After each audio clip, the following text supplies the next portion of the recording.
Bom, então, continuando aqui. A gente pode aplicar esse raciocínio para variáveis quantitativas, tá? Por exemplo, se eu sou uma classe online, sei lá, vai lá, tô dando uma classe online aqui, e você seleciona a idade de 8 pessoas, pega as 4 primeiras que estão com a câmera aberta e as 4 primeiras que estão com a câmera fechada, tá? E aí você vai ter esse banco de dados aí. Será que pessoas com câmera aberta na online possuem maioridade? A gente pode testar isso com um teste não pareado, independente, tá? O teste de student, ele dá um P de 0.7186. Mas a situação podia ser diferente, né? Poderia ser que, enfim, todo mundo que tivesse com a câmera ligada fosse mais velho do que o pessoal com a câmera fechada. E aí, isso aqui daria um P, pelo teste não pareado, daria um P de 0.006. Só correria 0,6% das vezes. Dado que não tem. Dado que indivíduos mais velhos ou mais novos não tem um efeito e um cara tá com a câmera aberta ou não na online. Essa situação poderia ocorrer, certo? Será que é tão será que é tão improvável assim disso acontecer? Não, né? A gente está com N pequeno. Poderia acontecer. Poderia acontecer. Pode ser que acontecesse ao acaso. Só que no fundo, tá? A gente pode resolver essa questão de uma outra forma. Existe um número finito de combinações possíveis de como ordenar essas idades.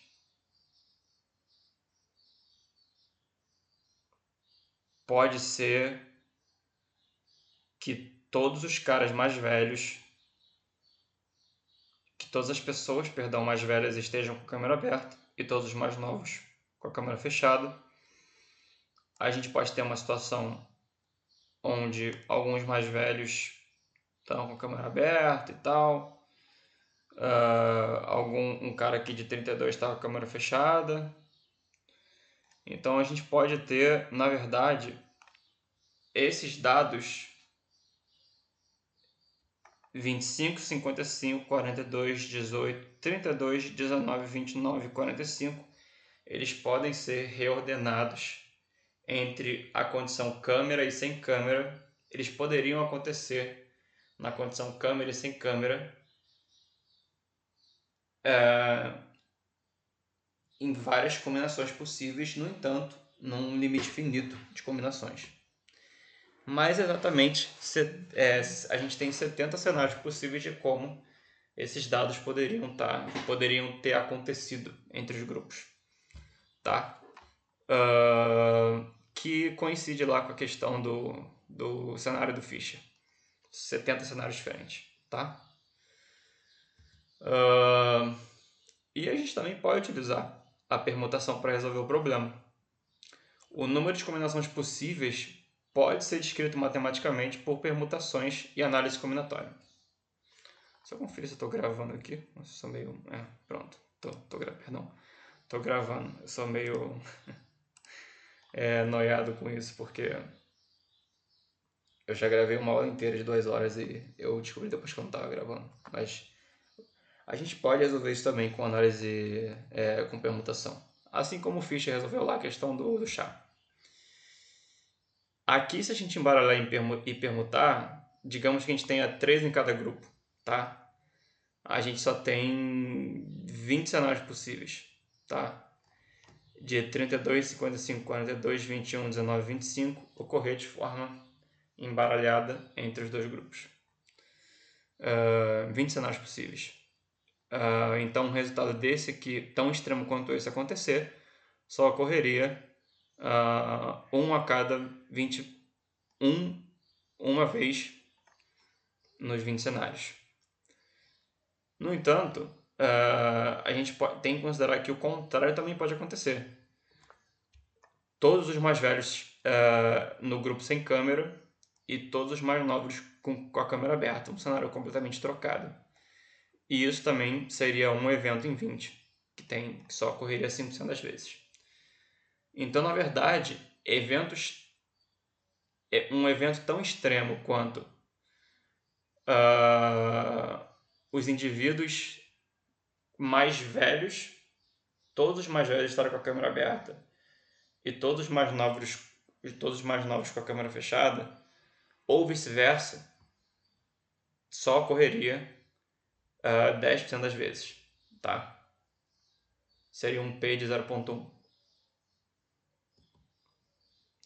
Se a gente tivesse a condição lá de 4 para cada grupo, 70 possibilidades, esses valores embaralhados, essa diferença extrema, a mesma condição, todos os mais velhos com câmera aberta e todos os mais novos com a câmera fechada, só ocorreria 1,4% das vezes. Só que a gente tem que considerar que o outro cenário extremo, o contrário, também pode acontecer. Então isso seria um P de 0.028. Aumentando o N mais ainda, a gente começa a ficar com problemas aqui, né? A gente já começa a ter que dividir 3.628.800 por 14.400. E aí a gente tem 252 cenários possíveis para esse conjunto de dados estarem embaralhados entre esses dois grupos, câmera e sem câmera. Um evento tão extremo quanto esse só ocorreria em 1 a cada 252 vezes, que é uma probabilidade de 0.00396. Só que a gente tem que considerar o contrário de novo, né? O outro extremo acontecer. Então, isso seria um P de 0.00792. Aumentando mais ainda. Aí a gente começa a ficar com um problema super sério. Eu não sei nem soletrar isso aqui, esse número. Eu tive que usar uma calculadora online para resolver isso. Só que a gente tem aqui as probabilidades e tal, enfim, dá para calcular isso aqui, dá para fazer. Além disso, vai começando a ficar muito difícil. Resolver por análise combinatória, permutação, fatorando os números, etc. Fazendo o fatorial dos números, mais do que isso vai ficando muito difícil.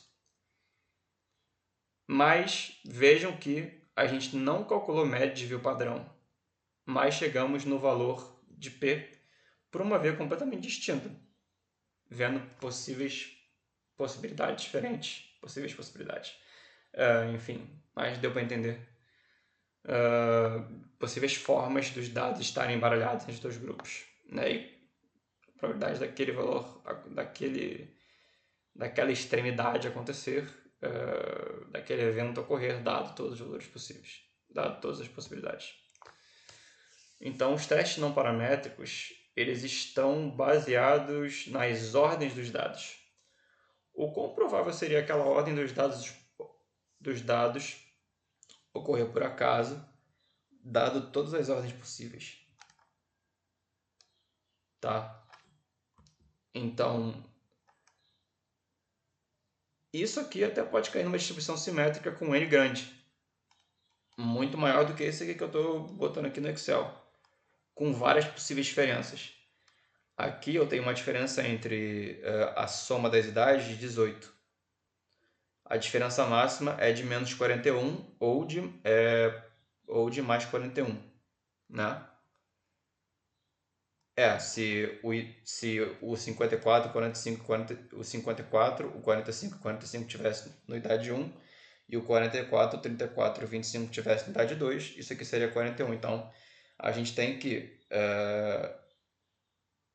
essas possibilidades vão de mais 41 a menos 41, tendo algumas outras possíveis diferenças. Só que se a gente aumentasse essa amostra, se a gente tivesse muitas idades aqui para cada grupo, a gente ia ter vários cenários possíveis de diferenças, incluindo possivelmente uma diferença de zero. Uma diferença onde as idades são a diferença entre a soma das idades é igual entre os dois grupos. Ou a diferença de somente um, ou a diferença de somente dois, e por aí vai. Tá? Isso pode cair numa distribuição.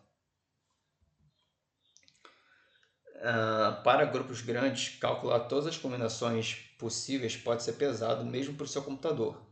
No entanto, uma alternativa razoável é fazer uma amostra aleatória de combinações e ver em quantas a diferença é tão grande. E aí vamos entrar um pouco em bootstrapping e teste de randomização. A gente vai usar esse exemplo aqui do ANOVA Shuffle, nesse software aqui, o Rossmann Chance.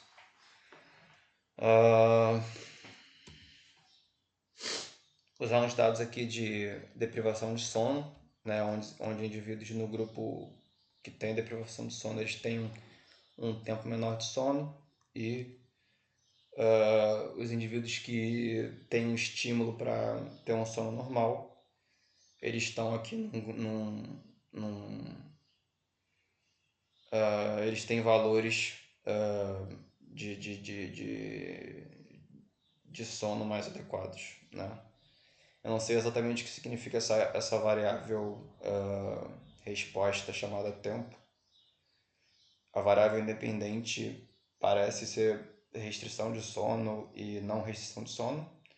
Restrição de sono no grupinho vermelho e não restrição no grupinho preto. Essa variável tempo aqui parece ser o tempo tempo de sono. Talvez não sejam humanos aqui que eles estão estudando, né? Indivíduos que pensam, sei lá.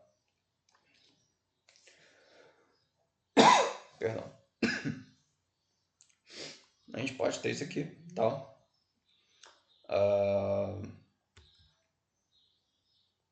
E a gente pode reembaralhar esses dados várias vezes, de várias formas possíveis, assim como nos exemplos acima, tá?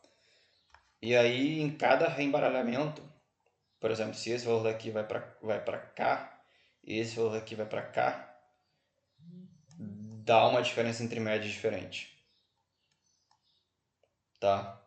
E aí, se a gente fazer isso aqui várias vezes, reembaralhar várias vezes e tirar uma diferença entre médias várias vezes, a gente vai caindo num mundo onde existem várias diferenças entre médias possíveis, algumas mais prováveis do que outras. Aumentando mais ainda aqui, né? Aqui, ó, reembaralhei. Tem uns pretinhos aqui. Aqui é a condição inicial. Todos os vermelhinhos estão no grupo deprivation. E todos os pretos no grupo unrestricted. Aqui já está um pouco embaralhado. Ele já dá uma diferença entre médias aqui de 11, né? Para esse resultado aqui. Só que a gente vê que ela já não é tão provável quanto diferenças de 5, diferenças de 4, diferenças de 2, por exemplo, diferenças de 1, diferenças de 0. Tá? Então aqui, ó, eu posso ir, ó, simulando, reembaralhando os dados várias vezes e vendo as diferenças entre médias em cada reembaralhamento. Isso vai cair numa distribuição. Tá? Se eu fizer isso aqui 10.000 vezes, a gente vai ter uma distribuição possível de diferença entre médias, onde as diferenças aqui entre 0 e 8 são razoavelmente prováveis. Entre 8 e 16 elas são improváveis, elas começam a ficar mais improváveis. E entre 16 e 24, entre 16 e 20 aqui mais ou menos, elas são muito, muito improváveis. E uma diferença de 24 acho que não deve ter ocorrido nenhuma das vezes, provavelmente. O gráfico só vai até aqui. E a gente pode perguntar pro programa quantas vezes, dado esses 10.000 reembaralhamentos, ocorreu uma diferença maior do que 16. Ela só ocorreu aqui, ó, 1,3% das vezes. Tá? Em 1,3% das vezes ela ocorreu. Isso é uma forma de calcular a probabilidade de uma diferença acontecer sem estar utilizando média e desvio padrão. A gente está tirando a diferença entre médias, só que a gente está contando o número de possibilidades de diferença entre médias em vários reembaralhamentos e vendo a ocorrência dessas diferenças entre médias a longo prazo. A gente pode fazer isso com outros exemplos, tá? Com outros bancos de dados nesse software.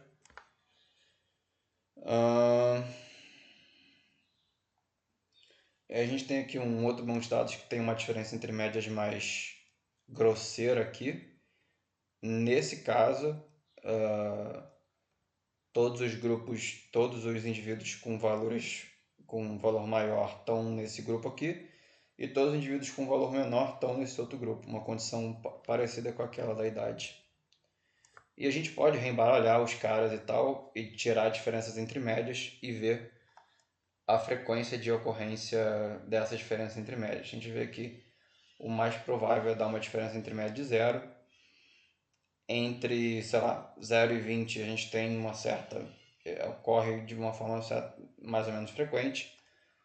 Uma diferença de 40 é menos frequente. Mais do que 60, só ocorreu uma vez em várias vezes. Em 138. 138 vezes que eu enfim, reembaralhei isso aqui, tá? E se eu tivesse reembaralhado 30.448 vezes, diferenças acima de 60 só ocorreriam 0,5% das vezes. 0,5% das vezes. Notem que, de novo, eu não estou usando... eu estou fazendo vários experimentos, eu estou pegando o mesmo experimento e reembaralhando os dados, tá? Botando uns indivíduos no grupo do grupo BLAC, que eu não sei o que significa, no grupo preto e tirando diferenças e vendo a probabilidade dessas diferenças ocorrerem, tá? E aí, claramente que cenários extremos, de diferenças muito grandes, vão ser improváveis, né? E é interessante ver nesse aplicativo, depois vocês querem explorar, que a alternativa, vamos dizer assim, não paramétrica de calcular o valor de P, que seria a alternativa que eu estou mostrando aqui para vocês, se aproxima da alternativa paramétrica, tá? Porque ele dá aqui embaixo valores de... você pode pedir um valor de ANOVA e tal, não sei o que. Um p-valor de TST e tal, e comparar os valores de P. E aí, com amostras grandes, a gente vê que as duas abordagens se aproximam, apesar de elas terem filosofias bem diferentes. Então,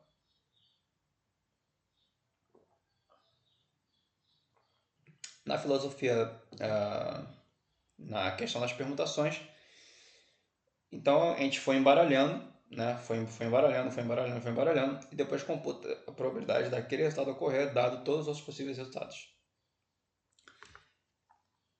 E isso faz mais sentido de ser feito, né, em resultados extremos, tá? Porque a gente viu aqui que resultados não tão extremos, eles são relativamente comuns. Faz mais sentido a gente fazer perguntas sobre resultados extremos. Se a gente consegue fazer a questão da permutação. Então, esse tipo de abordagem é impossível de ser realizado antes de termos computadores, o que faz com que ele não seja um método clássico em estatística. A gente viu que ele é. Está lá no surgimento do negócio, com Fisher. Dito isso, a versatilidade desse tipo de abordagem faz com que ele venha sendo cada vez mais usado. Tá? A gente tem aqui um experimento. Meu orientador cita em sala de aula.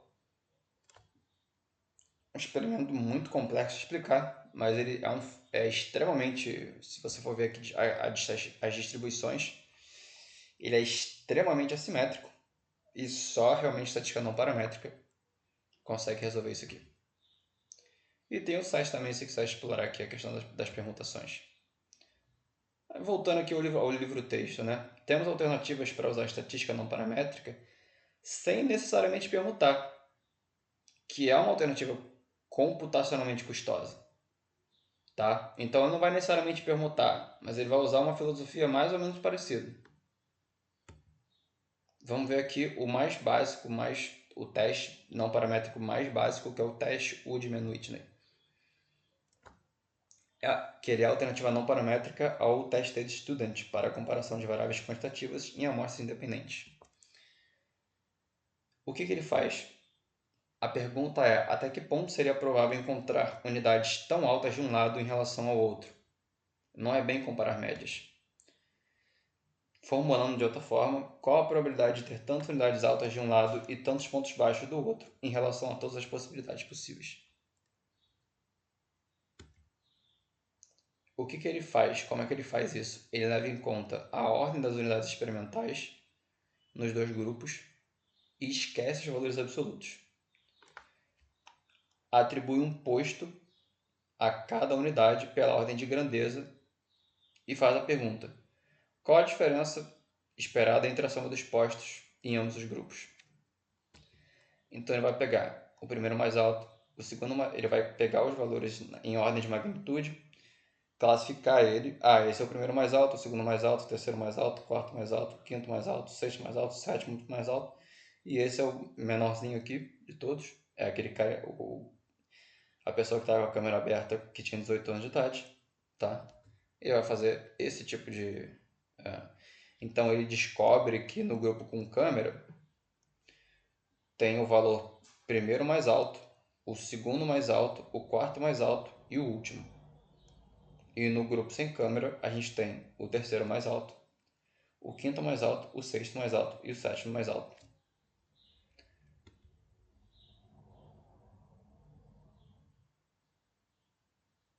E ele vai calcular, tá? Ele vai somar esses postos e verificar qual a diferença entre a soma desses postos. Quão provável é isso acontecer? Nessa ordem dos valores. Então ele usa a ordem dos valores e não a magnitude, ele não está utilizando médias de padrão. A gente já fez isso. A gente já calculou pela permutação lá. Achou um P de... Para esse caso aqui era de 0.014, só que tinha a outra condição extrema, dava 0.028. A gente vê que pelo teste Woodman-Whitney ele chega também a 0.028. Exatamente da mesma forma como a permutação fez. Só que aqui ele tá fazendo de uma forma um pouquinho diferente. Então é basicamente isso que eu falei, né? Que a permutação chega aqui num valor também de 0.028, considerando os dois cenários extremos. Câmera tornando mais velho e sem câmera tornando mais novo, e o outro cenário extremo. A distribuição para a diferença entre a soma dos postos, se os grupos forem iguais, tenderá a zero, seguindo uma distribuição U de acordo com o N do experimento. Então a gente vai ter uma distribuição que a gente chama de um U invertido, né? Onde a gente tem, ela pode ser centrada em zero, ela vai ter um valor máximo e um valor mínimo. Se o N for muito grande, né? Se o N for muito grande,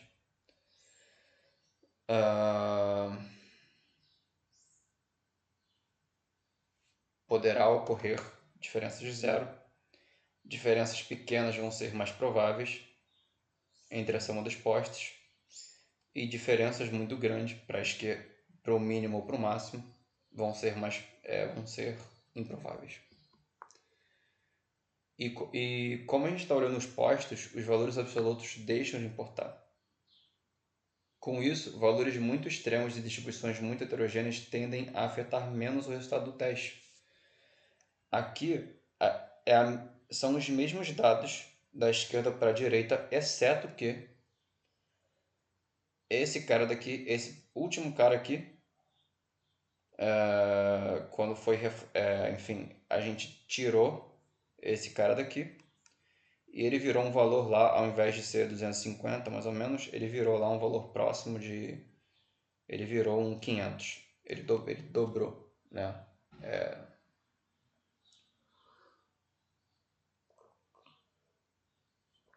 Isso aqui seria um problema para a estatística paramétrica, mas não é um problema para a estatística não paramétrica. Por quê? Porque não importa se ele fosse 600 ou 1000,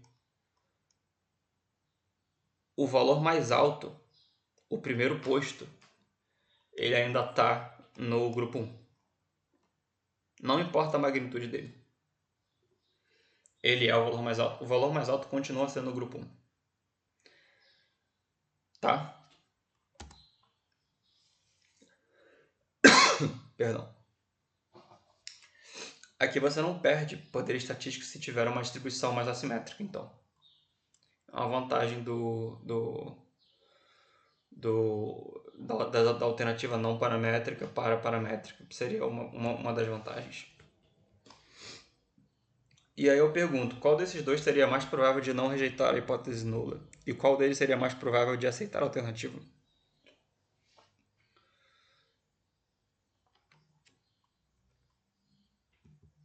E agora?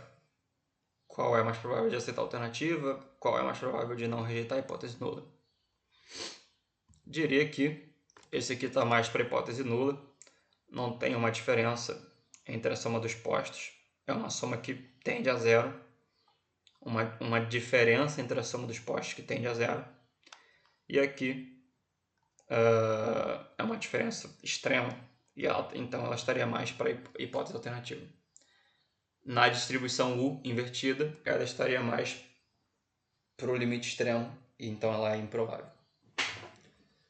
Então ela seria um P menor, né? Principalmente a com N maior. Então ela está mais para a hipótese alternativa. Então a hipótese nula é a soma dos postos são iguais. Tá? A diferença entre a soma dos postos são iguais. Se a soma dos postos são iguais, a diferença entre elas é zero. Né? A hipótese alternativa é a soma dos postos são diferentes entre os grupos. Diferentes o bastante, né, para a gente aceitar a hipótese alternativa, levando em conta certa aleatoriedade, né, dentro da hipótese nula, valores que ainda poderiam ocorrer ao acaso, né, que não somente uma diferença de zero. Então a pergunta é diferente em relação ao teste T. O teste T existe uma diferença entre as médias? E aí ele vai utilizar a média de desvio padrão. O teste de Mann-Whitney, a pergunta é, existe uma diferença na soma dos postos? Note que ele não está usando média de desvio padrão. Ele está ordenando coisas, somando os postos e vendo se tem uma diferença nessa soma dos postos. Beleza? Aqui no caso a diferença seria de 8. Será que ela é tão... Será que ela ocorreria tão frequentemente, dado todos os possíveis embaralhamentos desses dados? Isso pode ser útil em alguns casos. Por exemplo, usando um exemplo assim mais vida real, né? Um experimento de esquiva inibitória aí, que o Olavo traz como exemplo em aulas passadas. Ele é um teste para medir memória em ratos, tá? Sendo uma medida meio indireta para isso.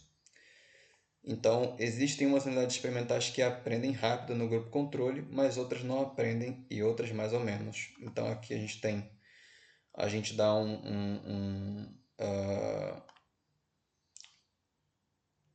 ambos, a gente tem esses dois gráficos aqui, né, são o grupo controle antes e depois do teste, e o grupo tratado antes e depois do teste, e ele dá um tratamento aqui com um inibidor de crescimento lá de alguma coisa do neurônio.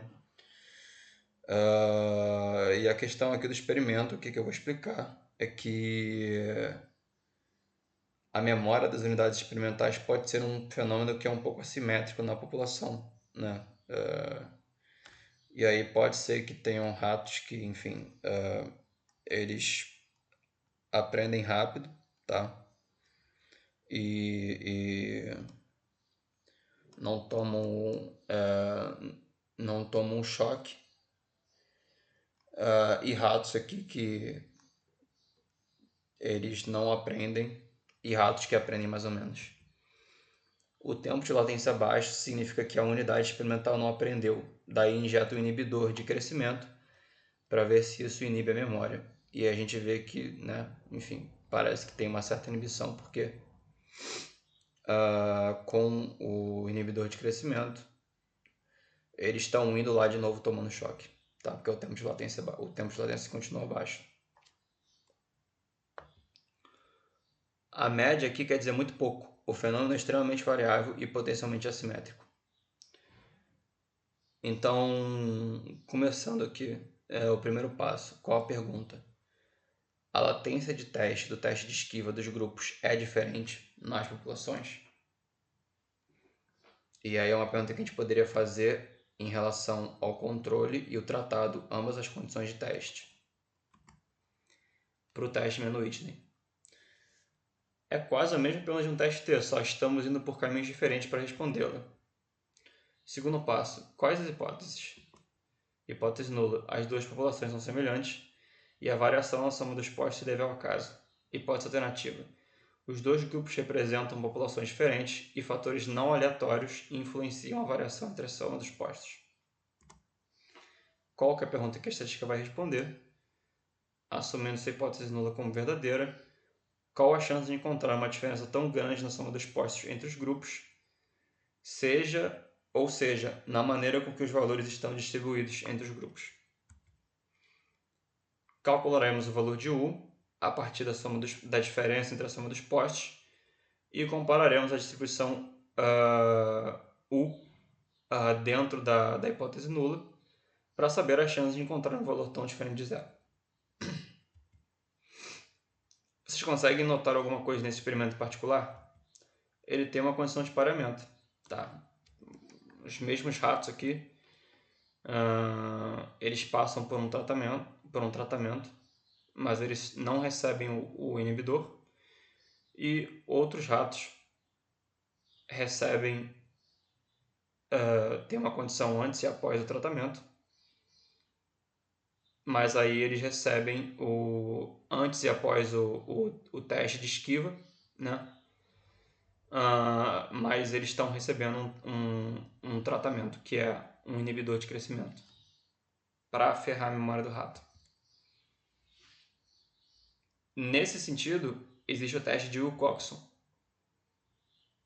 que é uma alternativa para amostras pareadas, uma alternativa pareada para o teste Mann-Whitney.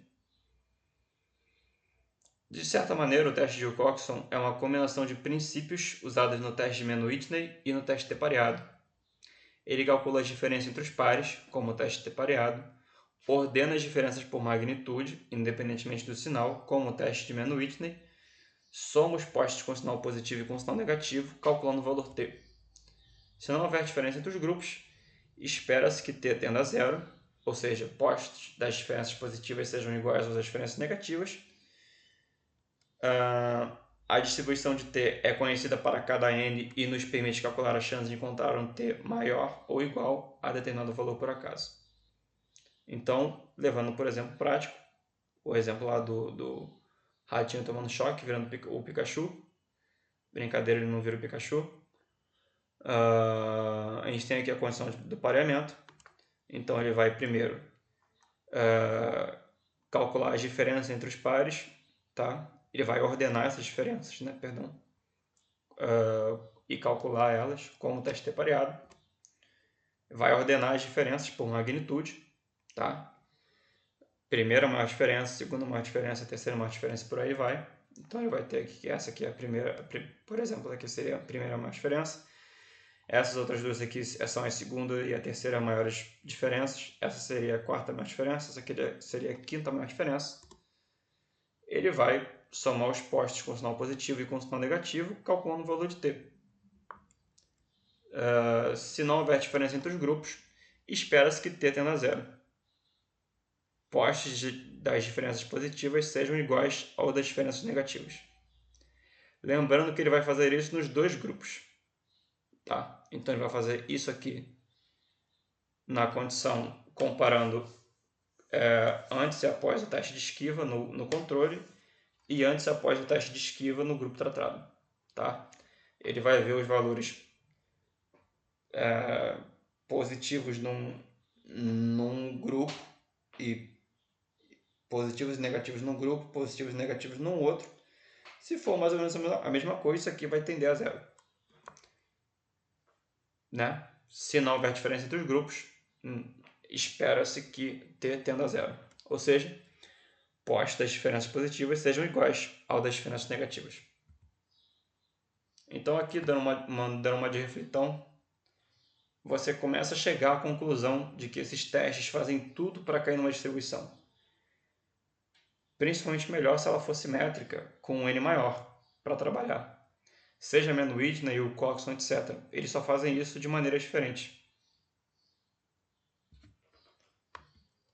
E aí a gente tem o Wilcoxon Sign Rank Test, que ele compara a mediana de uma amostra a um valor teórico, por exemplo, a 50%, ou uma mediana de X, tá? Equivalente não paramétrico do One Sample T-Test, teste de uma amostra contra o valor teórico. Que é uma outra forma, um pouquinho uma outra forma de pensar. Se assumirmos a hipótese nula como verdadeira, não há diferença entre os grupos, qual a chance de encontrar essa diferença entre medianas? Dá para fazer esse raciocínio também. Tá? E aqui seriam grupos que têm medianas semelhantes, hipótese nula, mais compatíveis com a hipótese, os grupos mais compatíveis com a hipótese nula, e aqui um grupo mais compatível com a hipótese alternativa, que as medianas são bem diferentes. Dá para pensar dessa forma também. Tá? Ou qual a chance de encontrar essa diferença de medianas dado um valor de mediana teórico? Por exemplo, a diferença entre medianas é de zero aqui. Tá? Qual seria a probabilidade de encontrar uma diferença mediana dessa, sendo que testando contra uma hipótese de que a diferença entre medianas é zero na população?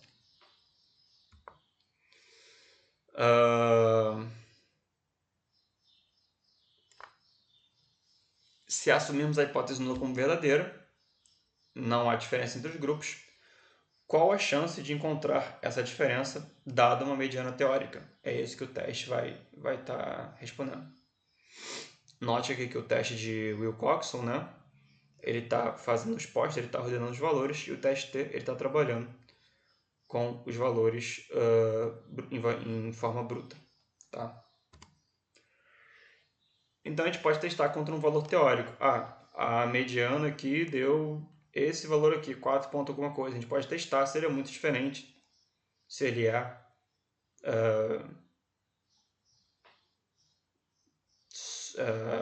é diferente de uma mediana, se ele é incompatível com uma mediana na população de 7 e pouco, ou quase 8.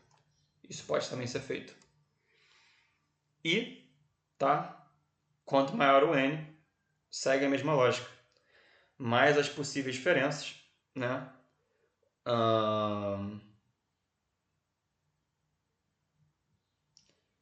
E a gente tem a hipótese nula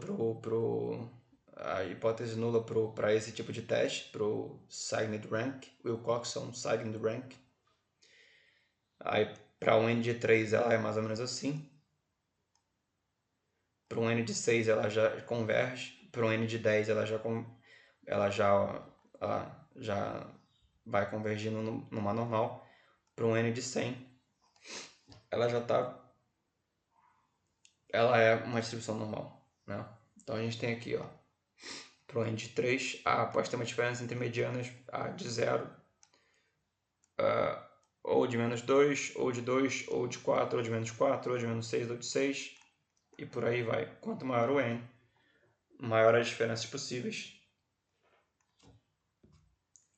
A gente tem o teste Kolmogorov-Smirnov, que compara distribuições de frequência acumulada. Na prática, é uma alternativa ao teste de Mann-Whitney. E ele é menos sensível a variações na mediana, mas mais sensível a variações em outros parâmetros da distribuição. Basicamente, ele quantifica a distância entre a função distribuição empírica da amostra e a função da distribuição de referência, ou entre as funções de distribuição empírica das duas amostras, ordenando os postos e calculando distância entre os postos, levando em conta uma distribuição cumulativa da ordem dos postos. Ordena os postos em ambos os grupos e compara a distância entre eles. E dá lá calcula lá uma probabilidade daquilo, ele calcula um p-valor em cima disso. Kolmogorov foi, né, essa é apenas uma contribuição mínima do tal do Kolmogorov, que ele foi um matemático estatístico notável, né? Tá entre os maiores, né? Kolmogorov, Poincaré, Gauss, Euler, Newton, né? É um matemático famoso que esses caras aqui, ele precisaria de 5 vidas para chegar até esses 5 caras aqui, né? Na matemática. Enfim. Prós e contras da estatística não paramétrica, eu acho que já foi falado anteriormente. Eu só gostaria de fazer... ele vai ser falado aqui nos vídeos que estão quebrados embaixo, tá? Que tem alguns erros que eu acabei corrigindo por texto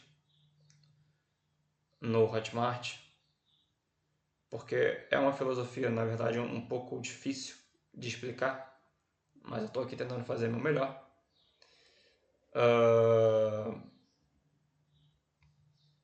E a questão é que isso aqui isso vai ser passado na parte que está quebrada ali embaixo. É só você buscar que tá aí embaixo, tá? Ele vai estar aí embaixo.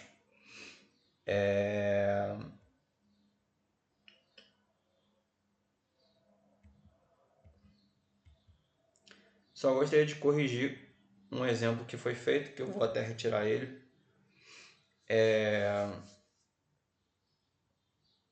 Nesse exemplo aqui,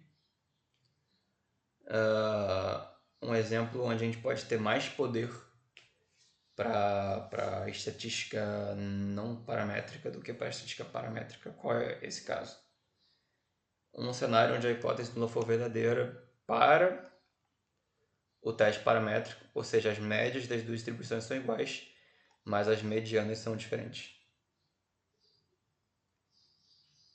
Aí a gente tem mais poder para o teste não paramétrico.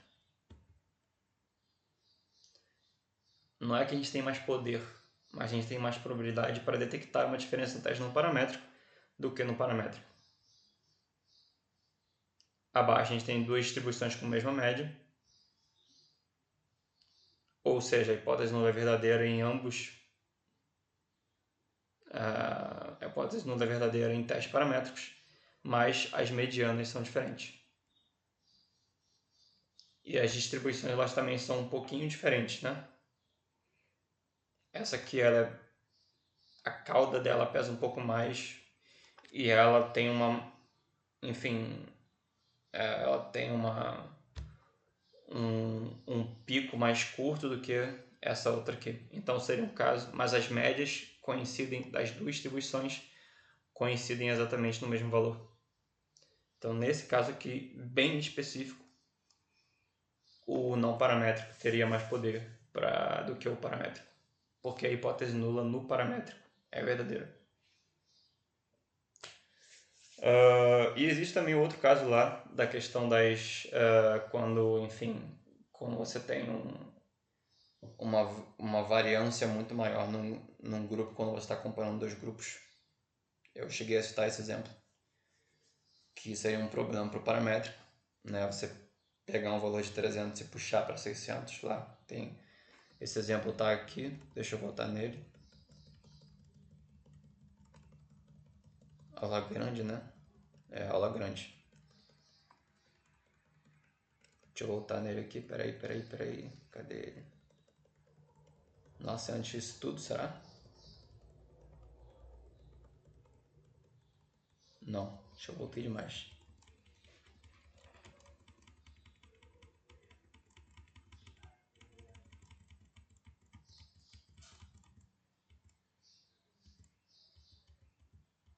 Aqui. Aqui. Nesse caso aqui também. E aí se quiser voltar no vídeo para rever a explicação, nesse caso aqui também, o paramétrico perderia poder porque a variância sobe muito, né? Isso aqui se torna uma situação muito heterocedástica. O grupo 1 tem uma variância muito maior do que o grupo 2. Isso é um problema, mas não é um problema para o não paramétrico. Então seria basicamente isso, tá? Novamente, a parte lá dos prós e contras está embaixo, se você dá uma explorada aí nos vídeos quebrados, tá? Se você tiver interesse nessa parte aí.